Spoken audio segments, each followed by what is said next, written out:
There have been times that I've come across stories that have really moved me, and I have felt compelled to write about them and to ensure that they've been published. One of them was back in 2005, where I uncovered, while I was working in a camp for internally displaced people up in the northeast of the Congo, uncovered a story around sexual abuse of young girls by UN peacekeepers. It wasn't a story I was there to find. It wasn't a story that anyone had alerted me to. I was in the camp photographing the reality of children who had been impacted by the war for an NGO. And while I was in one of the schools in the camp one day, an elderly man came over to me and sat down. And he said, we've got a real problem in this camp. And he said, a lot of these young girls are being abused by the peacekeepers who are here to protect us.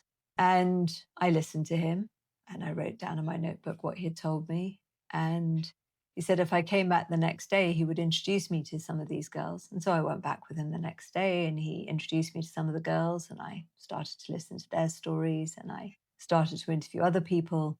And I was so horrified by some of the stories they told me of rape, of abuse, of exploitation, how they were being forced to sleep with peacekeepers for food, for medical care, how they were being threatened by the peacekeepers not to tell anybody. And I spent over a week in this camp. And as the story unfolded for me, I realized that I couldn't just be quiet, that to be quiet and sit on all this information wouldn't be being honest with myself, let alone anybody else.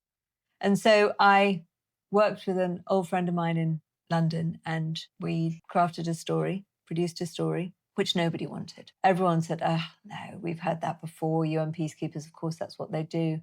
And eventually we had it published in a supplement of the independent newspaper. And that only came about because my friend was at a party one night and she met the editor and they were a bit drunk and he agreed to publish it.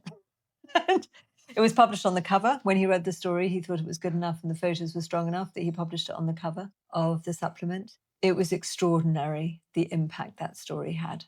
Every UK newspaper picked it up. The Independent ended up running it as a 4-part series. It started to be run in the US media. It was picked up by the wire services. Within about 4 weeks of the story being published, I was being contacted by the UN New York. Many people were in disbelief about some of the testimonies that were being given. And as a result of it, the UN launched a massive investigation in the Congo into the abuses that I had cited in this article.